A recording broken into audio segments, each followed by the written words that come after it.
Hello friends, welcome back to our channel. എല്ലാവർക്കും സുഖമല്ലേ? ഇന്ന് നമ്മൾ ഫുക്കറ്റിലെ ഒരു കിടിലൻ ഫുഡ് സ്പോട്ടിലാണ് വന്നിരിക്കുന്നത്. ഫുഡ് സ്പോട്ട് മാത്രമല്ല, അവിടെ കുറേ സ്പെഷ്യാലിറ്റീസ് ഉണ്ട്. ഇതാണ് ഓൾഡ് ഫുക്കറ്റിലെ സൺഡേ മാർക്കറ്റ്. ഈ പറയുന്ന പോലെ തന്നെ സൺഡേസ് മാത്രമാണ് ഇവിടെ ഓപ്പൺ ആയിട്ടുള്ളത്.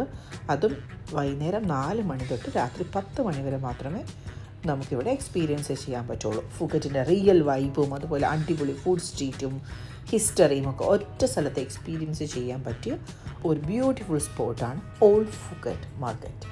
നമ്മളൊരു 5 മണിയായപ്പോഴത്തേക്കാണ് ഇവിടെ എത്തിയത്. നമ്മൾ റെൻ്റേ കാറിലാണ് വന്നത്. രാവിലെ ഹനുമാൻ വേൾഡ് കവർ ചെയ്തു, അതിനുശേഷം ട്രിക്കായ് മ്യൂസിയം കവർ ചെയ്തു. ഹനുമാൻ വേൾഡിനെ കുറിച്ചുള്ള ഒരു വീഡിയോ ഓൾറെഡി ഇട്ടിട്ടുണ്ട്, അവിടുത്തെ അഡ്വഞ്ചേഴ്സൊക്കെ. അതൊന്ന് കണ്ടു നോക്കണേ കാണാത്തവരെ. അതിനുശേഷം നമ്മൾ റെൻ്റേ കാറിൽ ഇവിടെ എത്തിയപ്പോഴത്തേക്കും പാർക്കിങ്ങിന് കുറച്ച് പാടാണ് ഇവിടെ കിട്ടാൻ വേണ്ടിയിട്ട്. അങ്ങനെ ഫൈനലി നമ്മളൊരു സീക്രട്ട് പാർക്കിംഗ് സ്പോട്ട് കണ്ടുപിടിച്ചിട്ടുണ്ട്. അതിൻ്റെ ഡീറ്റെയിൽസ് ഞാൻ ഷെയർ ചെയ്യാം, ലാസ്റ്റ് ഷെയർ ചെയ്യാമേ. So my sister has a bracelet collection. She wants some more. Bracelet collection. So Yeah, this is show me. we're planning Show me, to show me. in the So we have a box of bracelets. Okay, our pearl collection. So and they are Convincing Papa to get that room.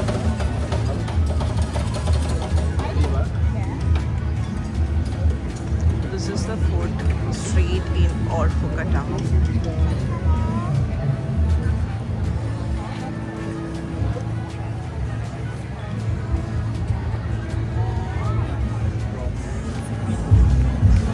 I'm not trying the grapes. Try the grapes. White. You just take a bite and you don't eat it. Wait, hold this here.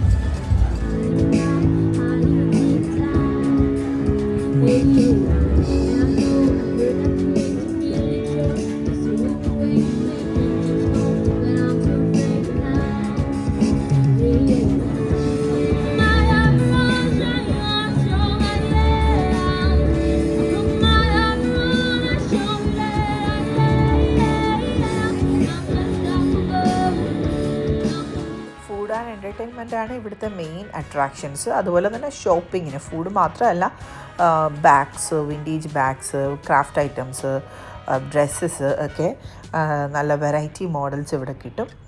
കുറച്ച് costly ആയിട്ടാണ് തോന്നിയത് price, പക്ഷേ നല്ല രസമാണ്. ആൾക്കാരെല്ലാം എല്ലാം enjoy ചെയ്തുകൊണ്ട് യാതൊരു പരാതിയില്ലാതെ അവരവരുടെ കാര്യം നോക്കി പോകുന്നത് കാണാൻ തന്നെ നല്ല രസമാണ്. അതുപോലെ തന്നെ ഇവിടുത്തെ ലോക്കൽസും വളരെ നല്ല ആൾക്കാരാണ്. മാർക്കറ്റിലോട്ട് വരുന്ന ടൂറിസ്റ്റിനെ എല്ലാം തന്നെ അവർ വളരെ ചില്ലായിട്ടാണ് അവർ വെൽക്കം ചെയ്യുന്നതും എല്ലാം. നമ്മളിവിടെ വന്നതിൻ്റെ മെയിൻ ഫോക്കസ് തായ്ലൻഡിൻ്റെ ഒത്തൻറ്റിക് കുസീൻ ട്രൈ ചെയ്യുക എന്നുള്ളതാണ്. അത് ട്രൈ ചെയ്യുന്നതിൻ്റെ ഇടയ്ക്ക് നമ്മൾ വീഡിയോ ഒക്കെ എടുക്കാൻ മറന്നുപോയി. നമ്മൾ കുറേ ഫുഡ് ട്രൈ ചെയ്തു.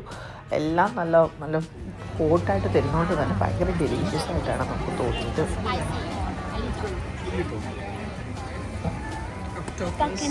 Can I?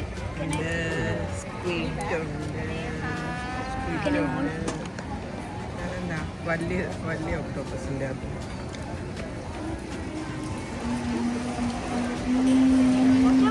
When I eat spicy fried octopus, I first feel like a crispy coating as I bite into it. The octopus inside is very chewy and slightly firm, giving it an interesting texture.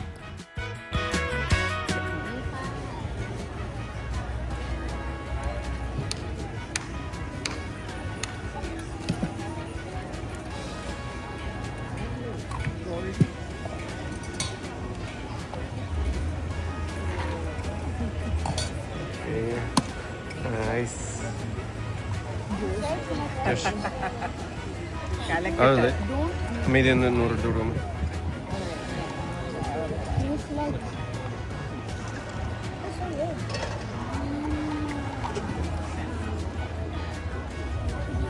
അത് 100 ഗ്രാമിനാണ് കേട്ടോ.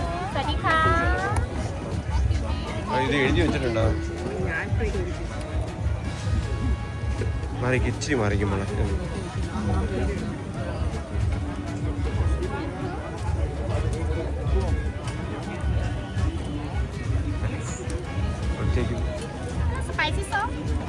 Yeah, little spicy. സോസാണ് So, sauce അതിനകത്ത് ഒരു separate തരുമോ bacon is different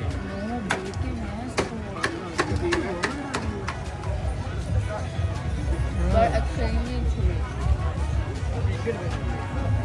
നമ്മൾ ചെയ്തപ്പോഴേ taste അതിൻ്റെയോ For some reason in the lab it tasted quite wrong. It's medium rare. അങ്ങനെ കഴിച്ച് നമ്മൾ ഒരു വരുവായി ഒരു 10 മണി വരെയൊക്കെ നമ്മൾ കഴിച്ചു. പക്ഷേ തായ്ലൻഡ് ഫുഡ് നല്ല നമുക്ക് പറ്റിയ ഒരു ഇന്ത്യൻസിന് പറ്റിയ ഒരു ക്യൂസീനാണ്. അവർ സ്പൈസി സോസസ് ഒക്കെ തരുന്നുണ്ട്, നമുക്കത് വെച്ച് അഡ്ജസ്റ്റ് ചെയ്യാവുന്നതേ ഉള്ളൂ. ഇവിടെ പാർക്കിങ്ങിൻ്റെ കാര്യം കുറച്ച് നേരത്തെ പറഞ്ഞല്ലോ. നമ്മൾ വന്നപ്പോൾ ഒരു 10-15 മിനിറ്റോളം ഇങ്ങനെ കറങ്ങി നോക്കി, ഒരു പാർക്കിംഗ് സ്പോട്ടും ഇല്ലായിരുന്നു. ഫൈനലിയാണ് നമ്മുടെ സീക്രട്ട് പാർക്കിംഗ് ലൊക്കേഷൻ കണ്ടത്. ഇവിടുത്തെ പഴയ ഒരു ഫിഷ് മാർക്കറ്റ് ഉണ്ട്, അതായത് റണ്ണോങ് മെയിൻ മാർക്കറ്റ്. അതിൻ്റെ മുകളിലുള്ള ഒരു മൾട്ടി ലെവൽ പാർക്കിംഗ് ഏരിയയിലാണ് ഞങ്ങൾ വണ്ടി പാർക്ക് ചെയ്തത്. നല്ല സേഫായിരുന്നു, അതുപോലെ തന്നെ ഇഷ്ടംപോലെ സ്പേസും ഉണ്ട്. അവിടെ കുറച്ചൊരു പാർക്കിംഗ് ഫീസുണ്ട്, എത്ര മണിക്കൂറിന് പാർക്കിംഗ് ഫീസുണ്ട്. അത് കഴിഞ്ഞിട്ട് നമ്മൾ രാത്രി ആയപ്പോഴത്തേക്കും ഒരു 10 മണിയൊക്കെ ആയപ്പോഴത്തേക്കും നമ്മൾ തിരിച്ച് നമ്മുടെ ഹോട്ടലിലേക്ക് പോയി. അങ്ങനെയായിരുന്നു ഇന്നത്തെ ഒരു ദിവസം. നമ്മൾ ഒരു വെൽ സ്പെൻഡ് ഡേ ആയിരുന്നു ഈ ഒരു സൺഡേ.